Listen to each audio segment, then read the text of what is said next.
First, it's important to note that a prorogue is a complete break in government activity. And in this case, that's going to happen until March 24th. So we can plan on no further interest rate drops and no significant changes from the government's standpoint until at least March 24th. The next most important thing that you want to know is that the NDP and Jagmeet Singh will not be supporting the next Liberal leader. Now, the Liberals have a short list of 3 people that they may put in place to take over until the next election. But much like Kim Campbell, that person will not be a significant part of the Liberal legacy in Canada. What you want to plan for is a government in Canada led by either Pierre Poilievre, the Conservative leader, or Jagmeet Singh, the NDP leader. And if you look at the polls and the fact that Pierre Poilievre has been leading a tremendous campaign over the last 2 years, including being on the #2 podcast on the planet with Jordan Peterson just last week, it's looking very likely that we'll see a Conservative federal leadership in the, I would say, second quarter of 2025. So what does a Conservative government mean for real estate in Canada? That's the question that we all should be asking ourselves right now. If you look back at the interviews that Poilievre has been doing over the past 2 years, he's a strong believer in real estate being a primary driver of the economy in Canada. Now, we have to keep in mind that we're also going to be looking at possible tariffs by the new Trump government that's going to be taking place early part of this year as well. So that's going to compound some of the issues and some of the ways that Poilievre can allocate resources should he likely become the leader of the Canadian government. Now, the good news is that most people don't really care about what's happening in government, and it doesn't really affect their daily lives. You know, if you're going through a life change and you need to sell your house or buy a house, or you're a first-time home buyer, or you're relocating for work, what's happening with the federal government doesn't really change that. Where we're going to see the primary change happening for real estate is those investors and people who are not needing to make a move, but who may like to make a move, but have some concerns about what might be happening in the political landscape and how that may affect their future landscape.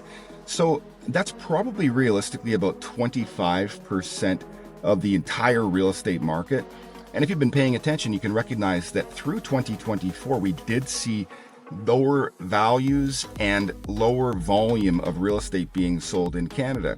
That's partly due to a cooling off period. You know, we had a really busy 20, 21, 22, and even to a lesser degree 23. But as interest rates creeped up, of course, we had to see the real estate sales volume going down.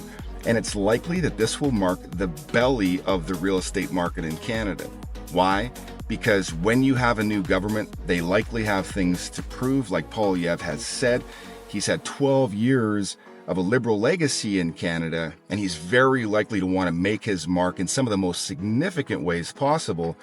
One being driving a massive campaign in real estate. Why? Because it's one of the most robust elements of our GDP. You know, by encouraging families to buy and sell real estate, we drive up the likelihood of builders being able to develop land. So that's new lots of construction there. You know, realtors would make a very small portion of it. When you look at the entire landscape of the Canadian economy and how it's connected to real estate, that's one lever that Poilievre is most likely to pull in order to drive tremendous growth in the Canadian economy. How would he do that?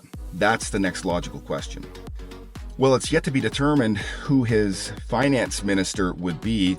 As you're well aware, over the past couple of weeks, the finance minister for Trudeau quit suddenly due to some concerns about ethics and a lack of congruency between philosophies. And so one can imagine that whoever Poilievre appoints as finance minister will likely share that same common value of wanting to drive GDP and the economics of the Canadian economy using real estate. And so there's a number of ways that we can do that. We can change the qualification criterion for first-time home buyers. We can change the amortization periods We can introduce more housing programs like the one that's rolled out in mid-January for secondary suites through CMHC, and we can simply lower interest rates. Now, inflation has been high in Canada. It's starting to come down a little bit, so that does make a case for them being able to manipulate interest rates a little bit more.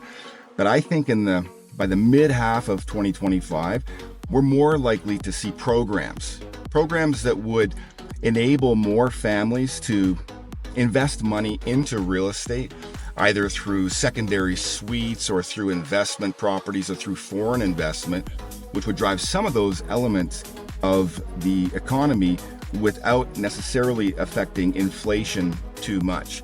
And I would think that we'd start to see some very significant interest rate drops in the latter half of 2025. Political stripes aside, I'm really glad to see this change in government coming up. It's very likely that we'll see a conservative government in Canada after 12 years of Liberal rule. Listen, I don't want to get into a political discussion about which government's best or which philosophies I agree to best, but one thing is for sure, whenever there's a government change after over a decade like this, the new government has something to prove. And they've got to look at the biggest levers that they can pull to make the most positive impact most broadly for all Canadians.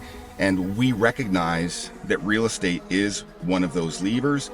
We're looking forward to seeing those levers pulled through all of the ways possible so that we can see more transaction volume, see that equity regained that's been lost in some of these markets in Canada, make it a more interesting market for foreign investment, and to see how it plays out with a strong personality and strong negotiator like Poilievre against Trump, who has made it very clear that he has much more respect for Poilievre than he ever has for Trudeau. So in all respects, I think this is great news for the Canadian real estate economy. I'm really looking forward to being able to report more on that as the year progresses. If you have any questions or any thoughts of your own, go ahead, leave them below. I'd love to hear them.